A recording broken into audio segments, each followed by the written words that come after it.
வணக்கம் ஆனந்தி. அதாவது பாதுகாப்பு உள்ளிட்ட பல்வேறு காரணங்களுக்காக கேரளாவில் புதியதாக அமைய உள்ள காங்கிரஸ் ஆட்சியின் பதவியேற்பு விழாவில் பங்கேற்பதை முதலமைச்சர் தற்போது தவிர்த்துள்ளார். ஆனந்தி, அதாவது தமிழ்நாடு சட்டமன்ற தேர்தல் முடிவில் தனிப்பெரும் கட்சியாக உருவெடுத்தாலும் ஆட்சி அமைக்க தேவையான பெரும்பான்மை விஜய் தலைமையிலான தமிழக வெற்றி கழகம் எட்டி பிடிக்கவில்லை. அப்போது அவர்களுக்கு உடனடியாக ஆதரவளித்த காங்கிரஸ் கட்சி கூட்டணியில் இணைந்தது. இது தென் மாநிலங்களில் ஏற்பட்ட மிகப்பெரிய ஒரு கூட்டணியாக கருதப்படுகிறது. இந்த நிலையில்தான் 10 ஆண்டுகளுக்கு பிறகு கேரளாவில் ஆட்சியை பிடித்த காங்கிரஸ் சார்பில் சதீசன் என்பவருக்கு இன்று முதலமைச்சராக பதவியேற்க உள்ளார்.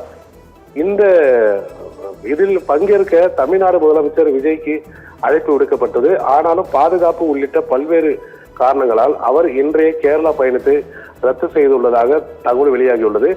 எதிர்கட்சி தலைவர்களின் பங்கேற்பு பதவி நிகழ்ச்சியை பிரம்மாண்டமாக நடத்த காங்கிரஸ் திட்டமிட்டுள்ளது. விழாவை மேலும் சிறப்பாக வகிக்கும் வகையில் கேரளாவில் மிகப்பெரிய ரசிகர் பட்டாளத்தை கொண்டுள்ள அண்மையில் தமிழ்நாடு முதலமைச்சர் விஜய் பங்கேற்றால் விழா மேலும் களை கட்டும் என காங்கிரஸ் எண்ணியது.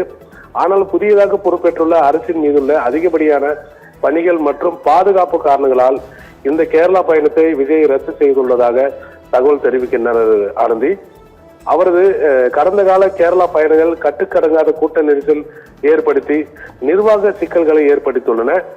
தேசிய தலைவர்கள் மற்றும் அண்டை மாநில முதலமைச்சர்கள் கூடும் நிலையில் முதலமைச்சராக விஜயின் வருகை கட்டுப்படுத்த முடியாத கூட்டம் கூடி நெரிசல் ஏற்படுத்தலாம் எனவும் எதிர்பாராத விதமாக பதவியேற்பு நிகழ்ச்சிக்கும் கூட ஒரு சிக்கலை ஏற்படுத்தக்கூடும் எனவும் உள்துறை எச்சரித்துள்ளது. இதன் காரணமாக முதலமைச்சர் விஜய் தனது கேரளா பயணத்தை ரத்து செய்துள்ளதாம். இதனால் அவர் வருகைக்கு காத்திருந்த ரசிகர்கள் ஏமாற்றம் அடைந்துள்ளனர். மேலும் இது குறித்து சதீசன் கூறுகையில், தமிழக முதல்வர் விஜய் வேறு ஒரு நாளில் திருவனந்தபுரத்துக்கு வருகை தருவார் என்றும் தெரிவிக்கப்பட்டுள்ளது. ஆனந்தி.